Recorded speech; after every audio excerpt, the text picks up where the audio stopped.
Romains 12, verset 11. Mon thème ce matin, c'est l'Église qui sert. L'Église qui sert. Bien évidemment, vous avez compris que mon but, c'est de nous encourager à pouvoir servir. Mon but ce matin, c'est de nous, avec l'aide du Saint-Esprit, de lever une armée de serviteurs de Yeshua HaMashiach.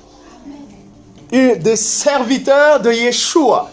D'ailleurs, Yeshua, notre programme, c'est le vendredi 25 juillet, dans pratiquement 3 semaines et demie.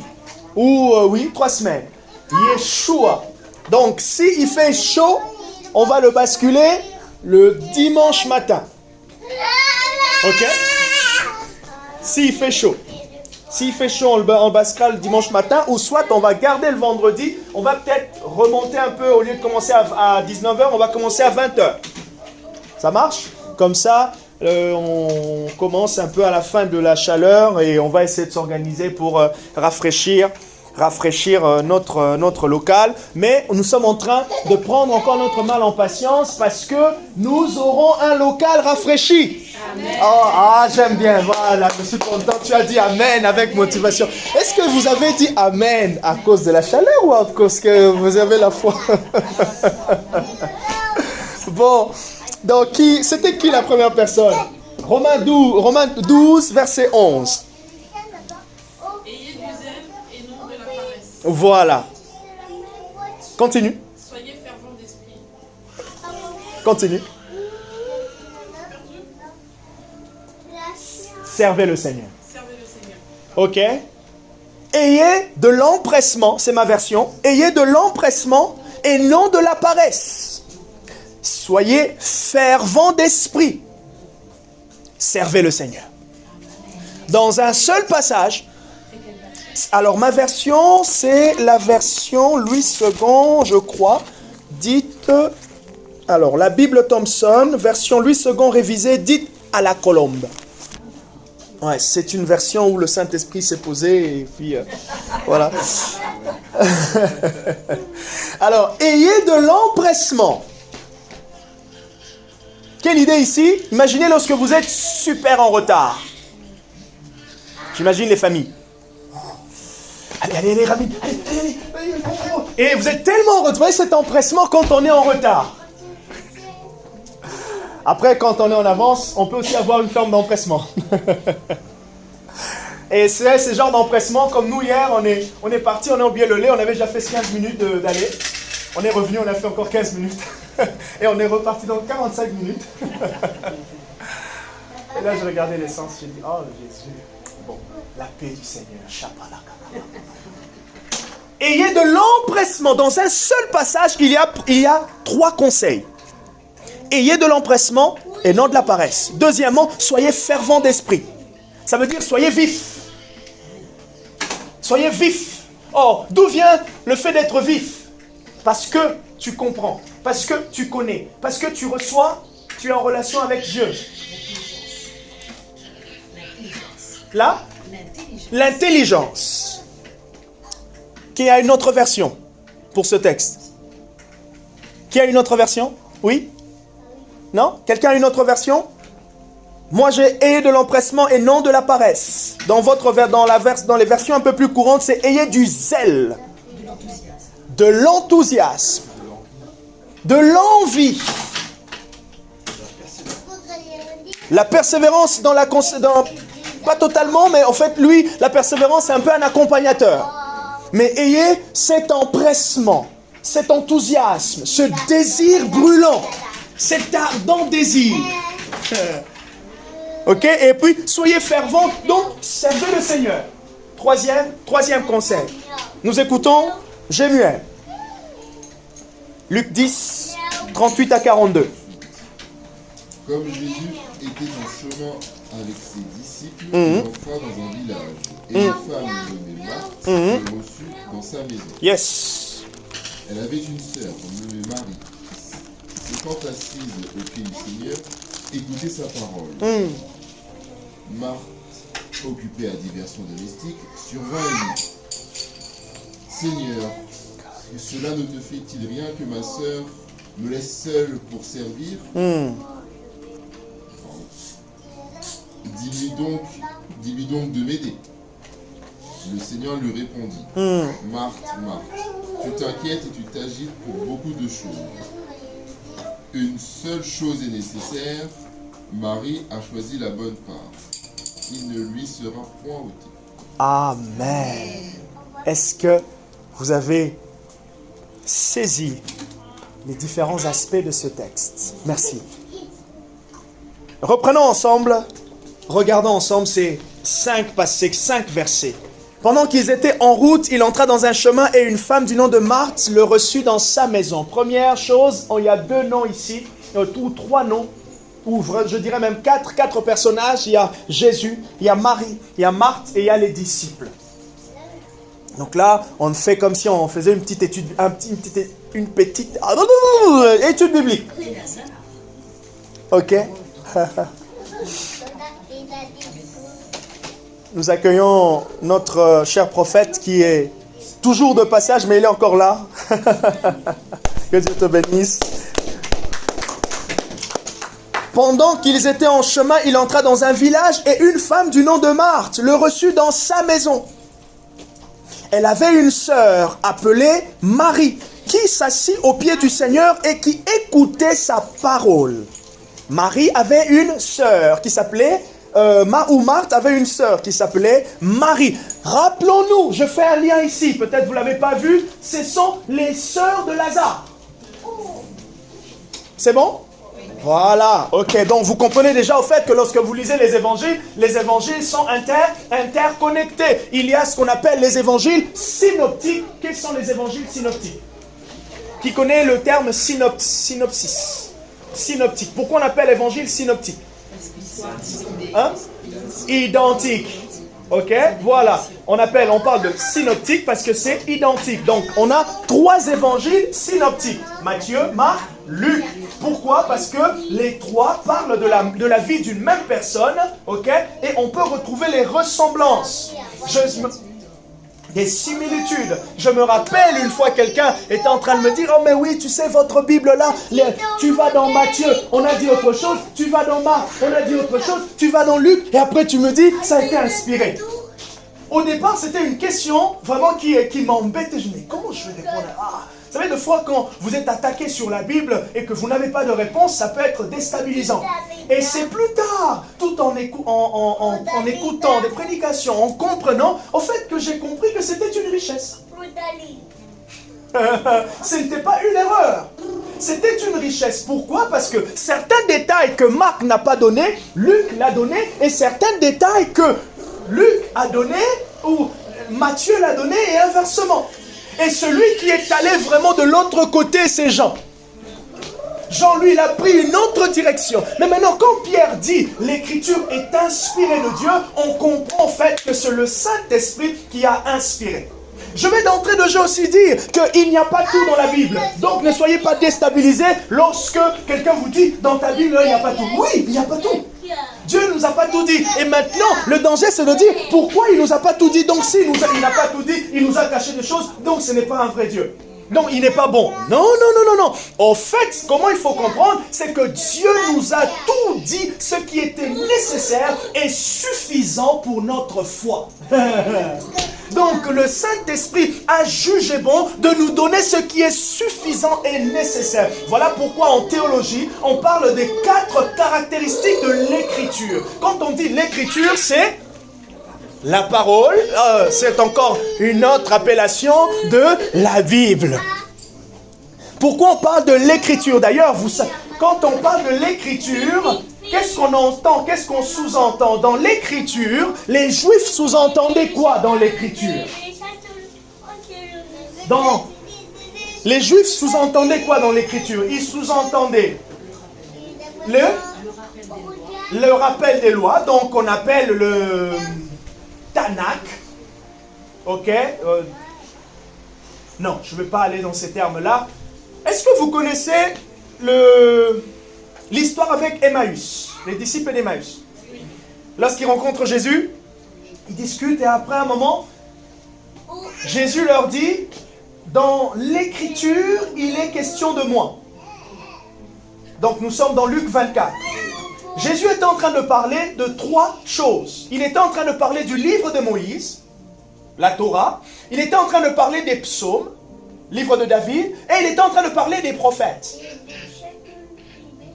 Et Jésus dit, dans les 3, il est question de moi. Je n'ai pas encore commencé, mais je parlerai de Jésus dans l'Ancien Testament.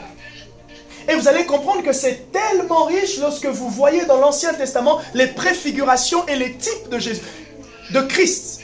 On se rend compte que Jésus qui est apparu, qui s'est incarné dans le Nouveau, il était déjà annoncé, et ça c'est très intéressant, annoncé dans l'Ancien Testament. Voilà pourquoi lorsque vous souhaitez être prophétique, il faut annoncer. Et on dit, parler de l'évangile, c'est annoncer. Annoncer, c'est proclamer. Proclamer, c'est déclarer. Donc Jésus était déjà déclaré dans l'Ancien Testament. Donc le chemin, en fait, qui nous emmenait à Christ, était déjà préparé depuis l'Ancien Testament.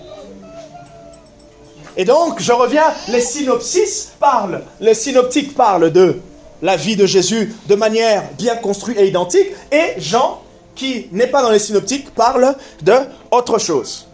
Mais toujours de la vie de Jésus. Jean a pris... en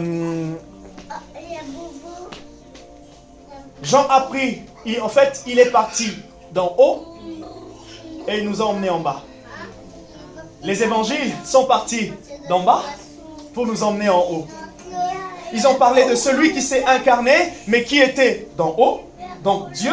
Mais maintenant, Jean, il dit, ok, celui qui s'est incarné, en fait, il a commencé, il était là-bas. Voilà pourquoi, qu'est-ce qu'il est quand vous regardez les débuts de chaque évangile, vous allez comprendre dans quoi. Dans Matthieu commence son évangile avec la généalogie de Jésus. Jean commence son évangile avec la généalogie de l'éternité. Au commencement était la parole. La parole était avec Dieu. Et la parole était Dieu. Il a commencé en haut. Si vous vous rappelez, il y a un autre texte, Colossiens chapitre 3, verset 1. L'apôtre Paul, il dit quoi? Si donc vous êtes ressuscité avec Christ, cherchez les choses en haut. Alléluia. Donc en fait, en tant qu'enfant de Dieu, en tant que chrétien, notre source est en haut. Et en haut, c'est une réalité, mais en haut, c'est aussi une expression pour dire que ça vient du surnaturel, de l'invisible. C'est pour cela, la foi est invisible, donc on ne peut pas la toucher, mais elle est palpable. Elle est palpable. Est-ce que ça va? Elle avait donc une sœur appelée Marie, ainsi de suite. Verset 40. Marthe était absorbée par les nombreuses tâches du service. Elle survint et dit, Seigneur, est-ce que tu ne peux pas dire à ma sœur de m'aider? Jésus lui dit, ah, Marthe, tu es en train de t'inquiéter. Elle a choisi la bonne part, qui ne lui sera pas ôtée. On connaît cette histoire. Okay? C'est une histoire qui parle du service. Et l'apôtre Paul nous encourage à avoir de l'empressement. L'apôtre Paul nous encourage à être fervent d'esprit. Dans quel but? En finalité, il nous encourage à servir le Seigneur. Et c'est là où j'aimerais nous encourager aussi ce matin. Comme je disais, mon but, c'est qu'avec l'aide du Saint-Esprit, que chacun s'engage à servir Jésus. Que chacun devienne serviteur de Christ. Ah, désolé, Guillaume, je bouge. Je suis dynamique. Comme il est dit au commencement, la terre était informe et vide, mais l'Esprit de l'Éternel se mouvait au-dessus des cieux. Donc Jean-Marc aussi se mouve devant. L'Église qui sert. C'est un message qui est monté dans mon cœur, ça fait peut-être 2 semaines. Mais comme vous avez maintenant presque l'habitude, je cherche le bon moment pour prêcher. Et mercredi, ça m'a encouragé. Ce que j'ai vu, ça m'a encouragé. J'ai dit, Saint-Esprit, il y a quelque chose qui est important que tu veux qu'on sache. Avant que je puisse répondre à la question pourquoi servir, j'aimerais nous donner quelques vérités qui sont essentielles. Quelques vérités essentielles concernant le service, les conséquences de manière générale. La première chose que j'ai notée, levons-nous, servons le Seigneur. Levons-nous, servons le Seigneur. Il est temps que la conscience du service se répande dans la maison de Dieu. Amen. La conscience du service. Et là, je vous vois venir. Karen qui est assise, elle se dit, ah ben moi je fais rien à l'église. Ah non. Ah non. Ah, quelqu'un va me poser la question d'ici la fin du culte. Ah, du coup, Pasteur Jean-Marc, qu'est-ce que je peux faire à l'église? Question légitime, mais le service c'est plus que ça. Elle était au culte. Elle servait. Notez-le, servir dans la pensée biblique, c'est aller adorer. C'est rendre un culte. Servir Dieu dans la pensée biblique. En fait, dans l'essence même, servir Dieu, c'est rendre un culte. Rendre un culte. Servir Dieu, c'est rendre un culte. Rappelez-vous, pourquoi est-ce que Dieu a sorti le peuple d'Israël de l'Égypte? C'était pour qu'ils aillent le servir. Ça veut dire qu'ils aillent le rendre un culte. Et sachez toujours que l'image de la sortie de l'Égypte, donc l'Exode, deuxième livre de la Bible, après Genèse, est l'image de la vie chrétienne. Et Jésus nous a sortis de l'Égypte, donc dans le monde, avant que l'on puisse croire en lui. Donc il nous a sortis de là-bas pour que nous puissions lui rendre un culte. Et c'est quoi un culte maintenant? C'est quoi un culte? C'est être en présence de Dieu. Qui d'autre? Rendre un culte. Adorer. Un culte, c'est adorer. Adorer, donc vous êtes ça inclut que vous êtes dans la présence de Dieu. Et l'expression dans la présence de Dieu, c'est simplement s'approcher. Comme disait Jésus, tu rentres dans ta chambre, tu prends un moment. Ça peut être un lieu physique, mais ça peut aussi, et d'ailleurs, c'est un lieu spirituel. C'est par la foi qu'on s'approche de Dieu. C'est pour cela, Hébreu dit, nous nous approchons de Dieu avec assurance. Et c'est celui qui ne croit pas, qui n'est pas agréable à Dieu. Hébreu 11, verset 6. Ok? Rendre un culte, ou servir, c'est rendre un culte à notre Seigneur. Deuxième point que j'ai noté. Fils et serviteurs sont deux composantes importantes de notre appel. Quelqu'un se dit, c'est quoi mon appel? Généralement, quand on pose ce genre de questions, on se dit, qu'est-ce que je dois faire concrètement à l'église? En quoi je suis appelé? Est-ce que je prêche? Est-ce que je chante? Est-ce que c'est le ménage? Est-ce que c'est l'intercession? Ok? Ça, en fait, c'est l'appel dans la vie de l'Église. Ah, c'est très, très important et très différent. Et du coup, ce qui souvent nous stoppe au fait de nous engager dans l'Église, parce qu'on cherche l'appel dans la vie de l'Église en ignorant l'appel en tant qu'enfant de Dieu. Amen.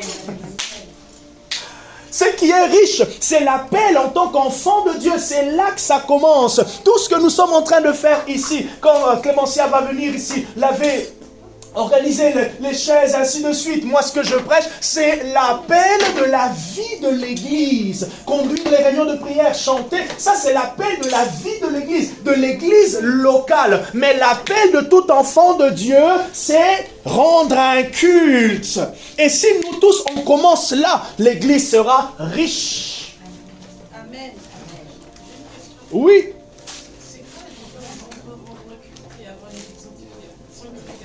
Ah, c'est quoi la différence entre rendre un culte et avoir une vie de sanctification? Madame Kaninda, est-ce que vous souhaitez répondre? Parce que souvent, je commence mes réponses et après toi tu viens. Donc maintenant, toi tu commences et puis moi je termine. Elle a dit, c'est quoi la différence entre rendre un culte et avoir une vie de sanctification? La vie de sanctification fait partie de rendre un culte à Dieu, Merci beaucoup. La vie de sanctification fait partie de rendre un culte. Donc, au fait, la vie de sanctification est une conséquence du fait que tu rends un culte. Ok? Parce que la sanctification, c'est s'approcher, c'est devenir de plus en plus semblable à Christ. Et devenir de plus en plus semblable à Christ requiert quoi? Ça inclut, au fait, ça inclut tout ce que vous connaissez. Abandonner le péché, prier beaucoup, lire beaucoup la Bible. Tout ça, c'est dans la vie de sanctification. Ok? Ah, c'est très bien. C'est très bien, en fait, que nous puissions associer une bonne compréhension aux termes qu'on utilise. Parce que lorsque vous allez évangéliser, oui, tu invites quelqu'un, viens à l'église, nous allons adorer le Seigneur. C'est quoi adorer? Il faut employer un mot simple. Écoute, on va parler à Dieu, lui dire ce qu'il est. Et pour quelqu'un qui n'est pas habitué, ça fait écho. Et maintenant, quand il va venir ici et que l'esprit va descendre et que le blikaka papa, il est là, oui, voilà, lui aussi maintenant il va commencer à employer les mêmes langages que toi. Mais avant que cela arrive, c'est important d'avoir une compréhension simple. Sinon, lorsqu'on n'a pas de compréhension simple, qu'est-ce qui va se faire? On peut tellement se mêler les pinceaux. Et en conséquence, vous allez avoir une toile. Hein? Quoi? Sans mêler. Voilà. Bon, bref, mais j'ai sorti quand même ma blague. Hein? On l'a compris. Donc, j'ai dit fils et serviteur. Quand je dis fils et serviteur, c'est enfant de Dieu.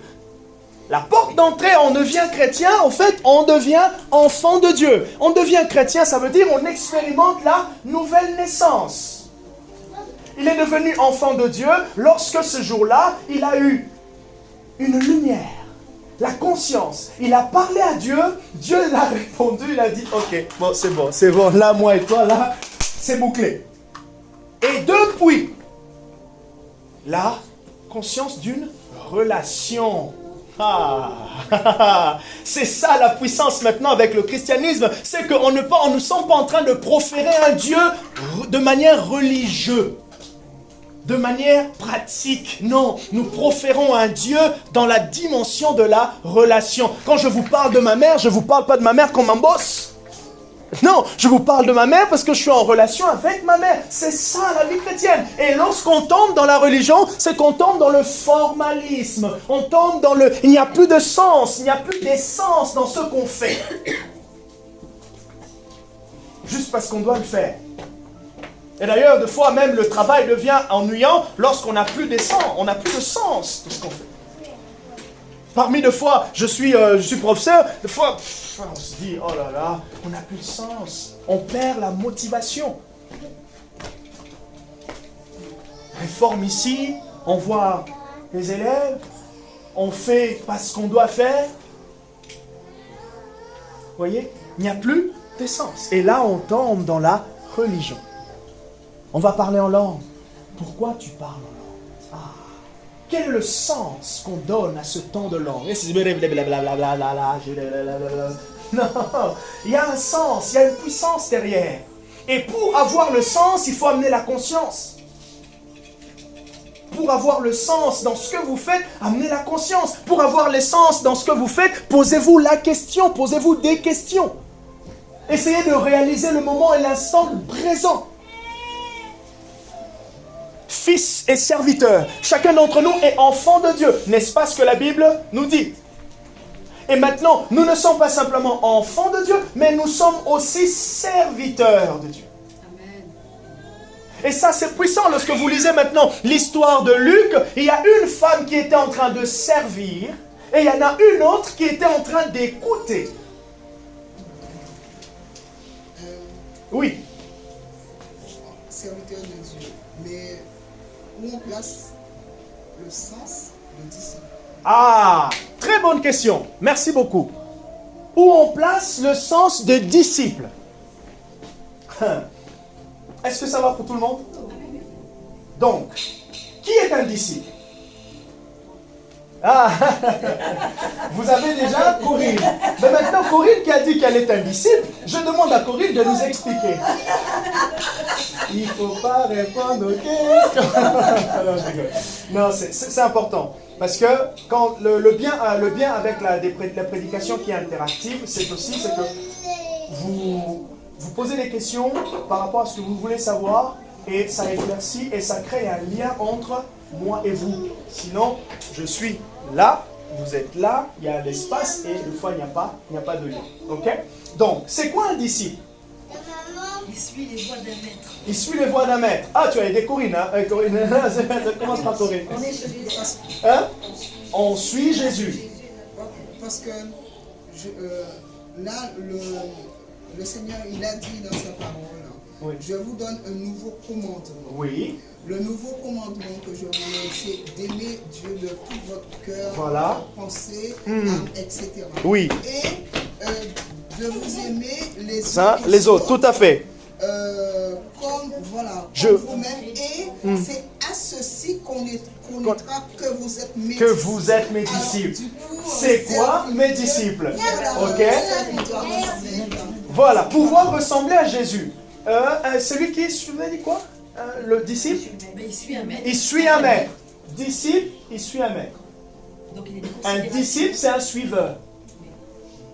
Et c'est important, je pense, j'ai pas la signification du mot grec, mais lorsque la Bible parle vraiment d'un suiveur, et dans la culture juive, lorsqu'ils avaient des disciples, c'était vraiment des gens, vraiment suiveurs. Vraiment suiveurs. Mais dans tous les sens. Voilà, merci. Tu l'as vraiment dans tous les sens du terme. Je vous donne un exemple. Admettons, voilà, on va prendre un peu le mot un peu fan. Ok? Quelqu'un qui aime tellement le pasteur Jean-Marc qu'il aime tout du pasteur Jean-Marc. Il veut lui ressembler dans sa manière de prier, dans sa manière de faire le culte, dans sa manière de... Hein? Imitateur. Rappelez-vous, Paul dit quoi dans Éphésiens? Imitez-moi comme je imite le Seigneur. Donc un disciple, c'est vraiment celui qui fait tout comme son maître. Donc quand Jésus, j'arrive, je vais terminer mon idée. Quand Jésus était en train de faire des disciples, il était vraiment en train de les placer dans la culture de ce qu'il connaissait. C'est pour cela que vous avez vu que les disciples, qu'est-ce qui était plus facile pour eux? De suivre Jésus partout. Où il allait, ils allaient. Ils allaient avec lui. Et le serviteur dans tout Et maintenant, oh, on est en train d'arriver. Le serviteur dans tout ça. Le serviteur est un disciple. Donc en fait, servir est une conséquence d'être disciple. Et du coup, un disciple est naturellement celui qui croit en Jésus. Donc nous en fait, nous avons été sauvés, nous sommes devenus enfants de Dieu pour être disciples. Maintenant, c'est intéressant qu'avec tous ces mots, serviteur, fils de Dieu, enfant de Dieu, suiveur, tout ce que vous voulez, c'est en fait, c'est comme des différents, voilà, des différentes facettes de ce que nous sommes en Christ. Nous sommes disciples, nous sommes enfants de Dieu, nous sommes serviteurs de Dieu. Tout ça, ce sont des vérités que nous sommes. C'est de la même manière que l'apôtre Paul dit, l'Église est la maison de Dieu, l'Église est l'édifice de Dieu, l'Église est le troupeau de Dieu. En fait, c'est les différentes vérités spirituelles de ce que nous sommes. Et c'est là qu'on parle du terme que vous connaissez et qu'on aime beaucoup dans l'univers chrétien, l'identité en Christ. Ah, est-ce que c'est plus clair? Je suis clair, hein? Ça faisait longtemps. Donc ceux qui sont de la maison connaissent que c'est une blague lorsque je dis je suis clair. Je suis clair? Bénédicte et Naïsite te répondent. Ouais, voilà. Ah bah, c'est pas mal ça, c'est pas mal. C'est Jean-Marc, c'est pas clair.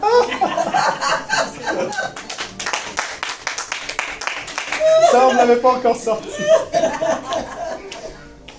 Bon, peut-être que je la sortirai en septembre à mes élèves. Et le pire, c'est qu'une fois, j'avais une élève qui s'appelait Claire. Oh là là là là. Elle était pas bien. À chaque fois, je le sentais. Est-ce que c'est clair? Bon, pas elle, hein, pas elle. Tous les élèves étaient tout.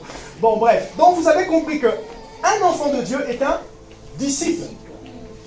Et le disciple est ce que nous devenons par le fait que nous suivons Jésus. Maintenant, nous tous ici, nous suivons Jésus. Est-ce que nous allons de lieu en lieu? Peut-être pas, mais nous suivons Jésus comment? Nous suivons par ses enseignements. Nous nous attachons à ce qu'il a dit et nous faisons. Vous voyez maintenant comment nous sommes en train de suivre Christ. Et maintenant, de foi, vous pouvez vous rendre compte que plus vous êtes en train de suivre une mission, un appel, quelque chose peut naître de là. Et c'est là que vous avez des gens, ah tiens, moi j'aimerais aller en Côte d'Ivoire, j'aimerais aller au Cameroun, j'aimerais aller là-bas pour pouvoir servir Jésus. Is it clear? C'est clair? Yes. On continue? J'avance, ok. Donc, là, nous sommes juste à l'introduction, hein, concernant le service. Ah, c'est beau. Mais une introduction riche. Une introduction riche. Donc, j'ai dit, premièrement, levons-nous, servons. Deuxièmement, fils et serviteurs sont deux composantes importantes de notre appel. Ça veut dire de ce que nous sommes devenus en Jésus. Nous tous, nous culminons ces deux casquettes. Fils et serviteurs. Comme Corinne, elle a dit qu'elle est disciple. Elle l'a dit sans hésiter. Notez quelque part Hébreux chapitre 3. C'est un très très très beau passage que j'aime bien. Hébreux chapitre 3. Hébreux chapitre 3. À partir du verset 5. Non, notez Hébreux 3 de 1 à 6. Moi, je veux lire à partir du verset 5. Hébreux chapitre 3 de 1 à 6 et je veux lire à partir du verset 5. Regardez ce qu'il est dit. Il est dit ceci. Pour Moïse, il a été fidèle dans la maison de Dieu comme serviteur pour rendre témoignage à ce qui serait annoncé. Moïse dans la maison de Dieu. La maison de Dieu, là dont il est question ici, c'est le peuple d'Israël. Ok? Moïse a été fidèle dans le service envers Israël, en tant que serviteur. Regardez maintenant ce qu'il est dit. Mais Christ l'est comme fils sur sa maison.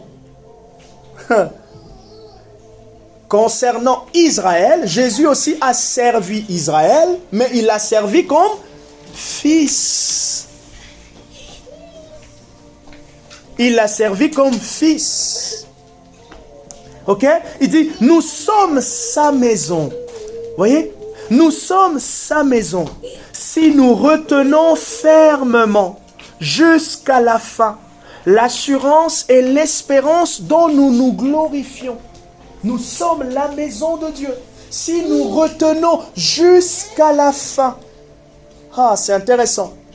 Et fils et serviteur, c'est deux composantes de notre appel. Mais maintenant, vous allez voir au fait que nous allons jouir de la richesse de la vie chrétienne lorsque nous sommes conscients de ces deux composantes. Certains, ils se voient tellement et toujours comme serviteurs. Et en fait, Jésus, il a dit quelque chose de très intéressant. Vous allez voir, vous vous rappelez de ce texte. Il dit, je ne vous appelle plus mes serviteurs, mais je vous appelle mes amis. C'est intéressant, hein? Il dit, je ne vous appelle plus mes serviteurs, mais mes amis. Parce que le serviteur, c'est celui qui exécute.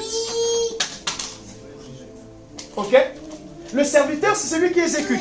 Dans le grec, il y a deux mots qui nous permettent de bien comprendre l'ampleur, le sens du mot serviteur ou service. Le premier mot, c'est doulio. D-O-U-L-I-U-O.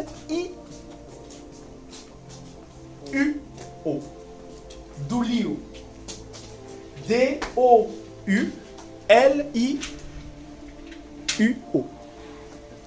Doulio. Et doulio, en fait, Je l'ai écrit. Je ne vais pas... Doulio signifie... Alors, attendez. Doulio se traduit par être un esclave. Ah, j'aime bien ça. Être un esclave. Et c'est intéressant, une petite parenthèse. Souvent, quand on parle d'esclave, vous pensez à la traite de... Pas toujours, mais souvent... C'est pas une bonne connotation. Voilà, c'est pas une bonne connotation. Mais soyons à l'aise. Dans la Bible, un serviteur, c'est un esclave. Mais, on a eu pendant les temps fédéraux, au Moyen-Âge, les serfs. Il y avait 3 quarts de la population en France qui étaient des serfs liés à leur seigneur. Ok, c'est ça. Il faut pas l'oublier. Est-ce que vous connaissez ce texte? Merci beaucoup Catherine pour ce commentaire. Vous connaissez ce texte qui dit, c'est David qui parle. Le Seigneur dit à mon Seigneur, assieds-toi à ma droite. Je vais encore aller plus loin. Sûrement vous l'avez déjà entendu, vous l'avez lu. Sarah, la femme d'Abraham. Voilà. Ah là là, le féminisme actuel. Barbara, je suis ton Seigneur. Bref, il y avait un sens dans la culture de l'époque. Donc un serviteur, c'est un esclave. Mais regardez pourquoi moi ça ne me gêne pas. Parce que la Bible dit en réalité, Jésus nous a délivrés de l'esclavage du péché. De la domination. Hein? De la domination. Mais maintenant, la beauté de tout ça, nous sommes passés d'un esclavage où nous étions pas libres, d'un esclavage où nous sommes libres. Oh non, est-ce que vous avez compris la beauté au fait ici? Au fait, je suis esclave de Christ, mais je suis un esclave libre. Je suis un esclave libre de Jésus. Et n'ayez pas honte, je me rappelle le jour où je l'ai sorti. J'étais à La Rochelle et j'étais avec d'autres étudiants qui étaient d'origine catholique. Ils ont été choqués. Comment tu peux dire ça encore? Ça donnait de blague. Ils ont été choqués. Je dis, mais pourquoi vous êtes choqués? Que préfères-tu? Être esclave du péché ou être esclave de celui qui te rend libre? Voilà en fait, oui. C'est à cause de la connotation négative. Voilà, c'est simplement à cause de la connotation négative de l'arrière-plan historique. Mais la Bible est claire. Nous savons, et c'est l'apôtre Paul qui l'a utilisé. Donc l'apôtre Paul, quand il l'a utilisé, il y avait tout un sens pour ses auditeurs. Parce que comme a dit Catherine, à ce moment-là, il y avait des gens, des riches, qui avaient des personnes qui étaient esclaves. Oui. Mais là vous vous dites, mais c'est bizarre un peu ces trucs de la Bible. Hein?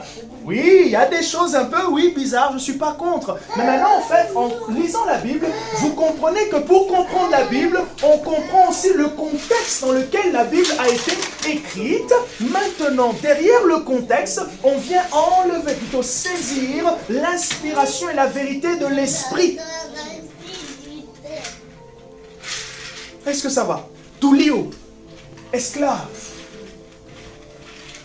Je sers Jésus. Je suis esclave de Jésus. Bon, ça ne s'arrête pas là. Ah. Il se traduit par être un esclave. Doulio signifie aussi... Attention. Doulio signifie aussi faire le service. Est-ce que ça va? Je reviens à mon texte avec les deux femmes. Il y en avait une qui était en train de servir et il y en avait une qui écoutait. Deuxième mot qui signifie servir, ça s'appelle diaconéo. Ça vous parle? Diaconat ou un diacre. Et au fait, notez pour diaconéo, Actes chapitre 6. Actes chapitre 6, du 1er au 4e ou 6e verset. Ça va ceux qui sont en ligne? Ça va Lancelot, l'esclave de Jésus? Mais n'ayons pas honte, ça fait plaisir. Quand on dit ça, nous sommes en train de dire, le diable... Oh, mais parce que ce n'est plus lui qui me retient, c'est maintenant Christ qui me retient. Et puisque Jésus me retient, je suis libre. Et d'ailleurs, je suis libre à l'égard du diable, à l'égard du péché. Je suis un esclave riche. Oui, je suis un esclave riche. Je suis un esclave libre. Et au ciel, oh, il sera rempli des esclaves. Ceux qui ont reçu l'agneau, ceux qui adorent l'agneau, et sur qui, Santa, l'agneau, et pour qui l'agneau a versé son sang. Mais ces esclaves-là, qui sont tellement libres, ce sont eux qui sont en train de terrasser l'ennemi de leur âme. Voilà l'adoration du ciel, voilà la vision de l'Apocalypse. Là où tous nous attendons le retour du bien-aimé qui s'appelle Jésus-Christ. Voilà le message de l'évangile. Et l'apôtre Paul dit, celui qui reçoit le message de l'évangile sera totalement affranchi. Nous sommes affranchis d'un esclavage pour être, libres et esclaves du meilleur. Ça c'est beau, ça c'est l'évangile. Ça c'est ce que Jésus nous offre. Parce que autrefois, nous ne pouvions pas l'avoir par nous-mêmes. Parce que nous étions bloqués. Et dans l'idée, un esclave, c'est appartenance. Tu m'appartiens. Est-ce que c'est pas beau comme ça? D'appartenir à Dieu. Et nous sommes ici en France. Qui ont des chats? Bon, nous on en a. N'est-ce pas que vos chats, ils ont des puces? Non? Non, quand je dis, si on vous partez dans des blagues, on va plus se repérer. Quand je parle des puces, c'est fait les puces qu'on met dans les... voilà, je parle pas des puces qui quittent. Vous êtes partis dans des petites... Ils ont cru que ça... Bon, bref. Je parle des puces là pour les retrouver, même dans les chiens. Ok? Après, si vous avez des ragondins, vous avez... des souris. Non. Tu avais quoi comme animal quand tu étais jeune? Tu avais quoi comme animal? Hein? Un hamster, un cochon d'Inde. Des fois, quand je regarde tout ce que je rencontre ici en France, je me dis ça pourrait même pas passer chez moi. Genre, je viens avec mon père. Hey, tiens, regarde ma souris. Bon, bref. Ça va pas passer. Au fait, nos animaux, ils ont quoi? Ils ont une puce. Ok? Vous savez que quand ils sont perdus, qu'est-ce qui se passe? Je vais les retrouver. Mais maintenant, Jean-Marc aussi, il a quoi? La puce! Lui aussi! Mais maintenant, on peut aussi le retrouver, c'est vrai, on peut aussi le retrouver. Parce que lorsque je me balade, le monde spirituel ne me voit pas comme un homme inconnu. Il me voit comme quelqu'un qui appartient à un maître. Il me voit comme quelqu'un qui porte, la Bible dit quoi? Il porte, il porte le sceau. Chanta, j'ai le sceau de l'esprit et ma puce c'est le Saint-Esprit. Ma puce c'est le Saint-Esprit. Voilà pourquoi lorsque Rekima Hassisi, Rata ou Papayi, Luke, je prie en langue. Les diables disent, on connaît de qui? On connaît à qui il appartient. Le maître, et son maître, c'est celui qui, à la croix, il m'a foutu une bonne raclée. Amen. Une bonne raclée. Voilà pourquoi il est dit à tous ceux qui l'ont reçu, à tous ceux qui croient en son nom, à tous ceux qui ont reçu sa puce, il leur a donné le pouvoir de devenir enfants de Dieu. Et ils ne sont pas nés de la volonté de la chair, mais de la volonté de l'esprit. Ayaba. Hey, Sakata. Voilà pourquoi lorsqu'on adorait, chacun était en train de recevoir, de ressentir quelque chose de bien. Ah, mais oui. Hey, il y avait un téléchargement de la présence divine à ce moment-là qui convainc ton esprit que tu appartiens à quelqu'un qui est meilleur. Et je suis l'esclave du bon maître. Oh, un maître qui m'aime tellement que, je suis content d'être son esclave. Et des fois, on peut avoir peur de servir Dieu parce qu'on n'a pas l'envers du décor de toute cette vérité. Donc le deuxième mot, c'est diaconio. Celui qui sert à table. Et donc on voit au fait que dans cette histoire, il y avait une femme, Marie, qui, s'asseyant au pied de Jésus, était en train de conjuguer le fait d'être doulio, esclave. Et on voit l'autre qui, Marthe, était en train de conjuguer le fait d'être diaconé. Et ce que Dieu veut, c'est que dans son Église, tous nous puissions conjuguer ces deux aspects, doulio et diaconéo. Et ça, c'est la puissance. Le doulio ne commence pas à l'église. C'est à l'église que l'on expérimente, que l'on donne le diaconéo. Le doulio commence dans ton lieu secret. Le doulio commence dans ton lieu secret. Et ce que Dieu veut, lorsque je parle de l'église qui sert, c'est une église qui est d'abord comme Marie. Une église qui apprend l'intimité. Une église qui apprend la proximité. Chacun apprend et construit, bâtit sa relation avec le Seigneur. Et après, bâtir sa relation avec le Seigneur, on vient là partager. Le diaconéo, c'est beau. Le diaconéo, en fait, ce qui se passe, c'est qu'on sert, on assiste, on aide, on accomplit une tâche, on prend soin. Dans le diaconéo, on prend soin, on rend service. Dans le diaconéo, nous sommes dispensateurs.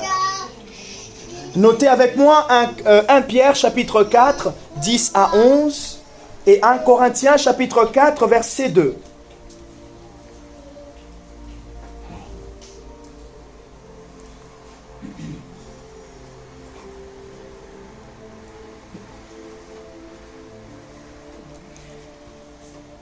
« 1 Pierre, chapitre 4, verset 10 à 11 et 1 Corinthiens 4, verset 2. » Je vais citer 1 Corinthiens 4, verset 2 parce que je le connais. L'apôtre Paul dit ceci, « Ce que l'on demande, ce que l'on attend des dispensateurs, c'est qu'ils soient jugés fidèles.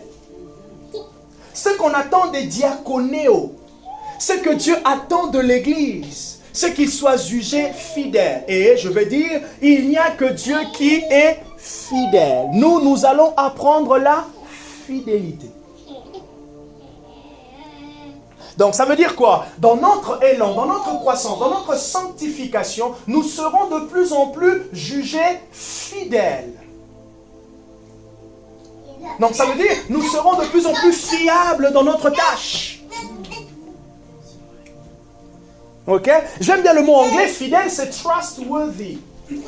Donc, ça avoir confiance. Ça vaut le coup.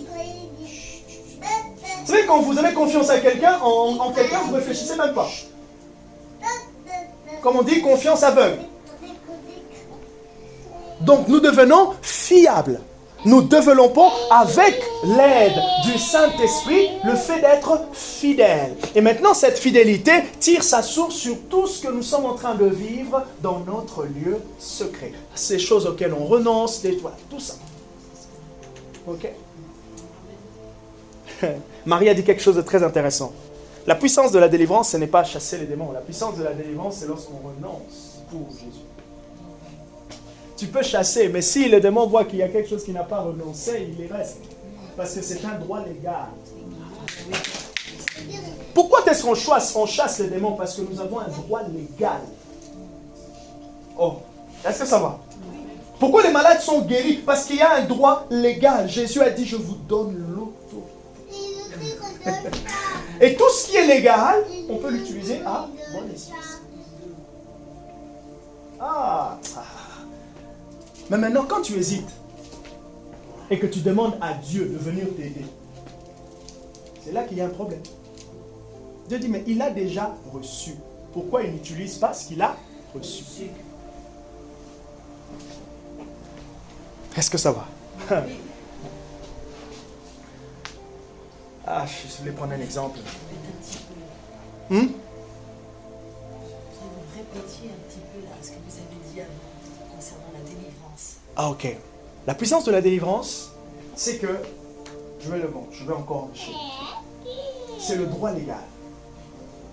L'autorité sur l'ennemi, c'est parce que Christ nous a donné le droit légal. Donc, dans le droit légal, Jésus a dépossédé ce qui permettait au diable, qui le rendait puissant sur nous. Et il nous l'a donné. Et du coup, puisqu'il nous l'a donné, on peut l'utiliser à bon escient. Et maintenant, hein? Oui ou pas, lorsque on a différentes barrières. Donc, maintenant, chasser, Jésus dit, Matthieu 28, à partir du verset, Matthieu 28, à partir du verset 18. Il dit, allez-y, faites de toutes les nations les disciples, vous connaissez ce texte, les baptisant au nom du Père, du Fils et du Saint-Esprit. On s'arrête souvent là. Mais regardez la fin. Il dit, car j'ai vaincu. Ça c'est Matthieu. Jean 19. Vous connaissez ce texte? Je ne sais pas si c'est le verset 31 ou vers le verset 10. Jésus dit quoi? Tout est à. Ça, ce sont des paroles. D'ailleurs, il y a un excellent livre que vous pouvez chercher sur Internet qui s'appelle Les 7 paroles de Jésus à la croix. Oh, faut lire ce livre. C'est très très puissant. Jésus a dit des choses. Il a parlé à la croix des éléments véridiques. Et que l'on peut s'y référer pendant que nous prions. Pour combattre. Et cette fois, c'est juste pour se fortifier avec. Okay? Et c'est ça, en fait, le droit légal. Et dans le droit légal, ça signifie l'autorité déléguée. L'Église de Jésus-Christ est puissante parce qu'elle a une autorité déléguée. Et nous n'exerçons pas notre autorité dans le vide. Non, nous exerçons notre autorité en est conscience. Avec une conscience que Christ a remis l'autorité. Il a dit, j'ai vaincu le diable.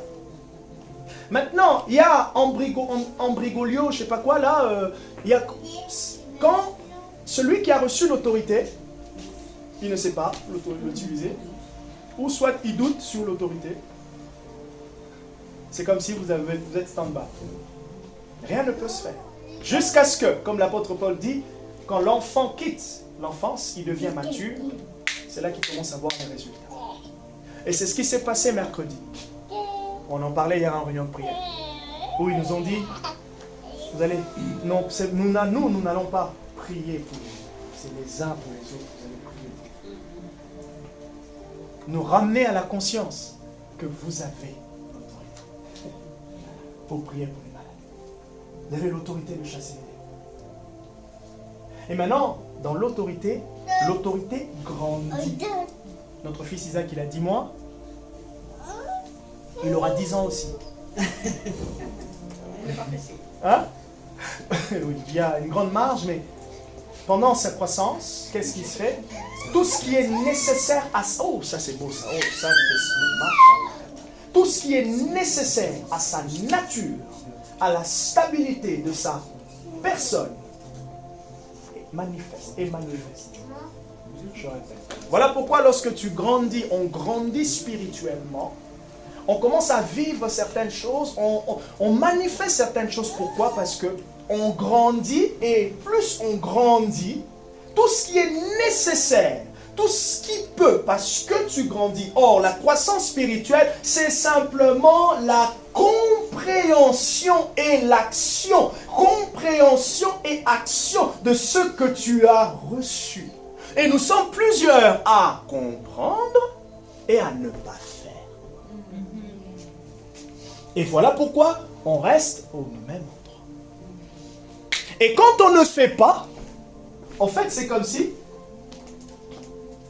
on est face à un pont et on est face à un résultat, l'attente d'un résultat, mais on n'enclenche pas. Imaginez-vous, je rentre dans ma voiture, j'arrive, je suis dans ma voiture. Elle peut m'emmener à la maison, mais si j'enclenche pas, la voiture ne peut pas être voiture. les trésors, l'héritage. On aime bien les messages de l'héritage en Christ. Mais cet héritage, comment est-ce qu'on la reçoit, on la vit? On la vit par la compréhension et l'action. La compréhension et l'action. Voilà pourquoi j'utilise tous les métaphores. Je vous fais rire. J'emmène toutes ces vérités pour qu'avec la compréhension, on puisse agir. Et maintenant, la compréhension et l'action, entre-temps, il y a une œuvre de l'esprit qui... L'étincelle, c'est là des fois que vous avez des rémas. C'est là des fois... Oh, ça c'était nouveau, mais c'était... Waouh! Ah, c'est beau. Ah, waouh! Ah, ben je veux le faire comme ça, là. Entre la compréhension et l'action, il y a un entre-deux qui s'appelle la lumière, la révélation, le réma. Cette chose-là ça fait tilt. C'est le Saint-Esprit qui le donne. Et la compréhension, c'est l'information. Mais il faut la saisir aussi. C'est ça. Il faut la saisir. Si on ne la saisit pas, voilà. on ne peut pas la manifester. C'est ça. Alors comment on la saisit? J'explique. Je vais à gauche, je vais à droite. On se démêle. Et là, ça n'a rien de spirituel. J'explique. Mais je sais que pendant que j'explique, il y a l'Esprit de Dieu qui est en train de dénouer. Il est en train de dénouer. Et c'est là que des fois, tu te dis, mais moi je voyais ça comme ça. Mais moi je faisais ça comme ça. Mais je te dis, oui, en fait tu faisais une erreur. Ah ouais, donc si j'essaye là maintenant, ça peut marcher. Oui. Et des fois tu essayes, ça marche. Tu essaies encore, ça marche. Ok. Plus tu essayes, quand ça marche, ça veut dire quoi? Ta foi, ta confiance est de plus en plus musclée. Et la confiance musclée, il y a de moins en moins de doutes. Et donc, plus il y a de moins en moins de doutes, il y a de résultats. Et on s'approche un peu plus du résultat, et de plus en plus, et on vit encore plus. Et c'est là que Jésus a dit à celui qui... Non, pas ce passage-là, celui qui a... On ajoutera. Celui qui a... À celui qui... On enlèvera même. Et c'est là que vous voyez aussi la parabole des talents. Il est allé, il a mis en action le trésor qu'il avait reçu. Et l'autre qui n'a rien fait, il est resté avec la semence. Il est resté avec tout le potentiel. L'Église qui sert. Je termine par dire ceci. En nous levant pour servir Dieu, nous allons emmener, nous allons vivre ce que nous attendons de Dieu. Nous allons le réveil, la puissance de Dieu. Pourquoi? Parce qu'en se levant, on entre en mouvement. Et le Saint-Esprit est celui qui aime. Même quand Dieu est à un seul endroit, Dieu est en mouvement. Le fait d'être et ne pas bouger ne veut pas dire que Dieu n'est pas en mouvement. Et c'est là qu'on comprend. Mouvement, ce n'est pas simplement bouger. Le mouvement, c'est une dynamique. Vous pouvez être en train d'attendre Dieu, mais vous êtes dynamique. Et souvent, nous, on attend en ne faisant rien. Même quand Dieu est au repos, Dieu est en mouvement, tout en étant au repos. Que le Saint-Esprit vous bénisse. Amen.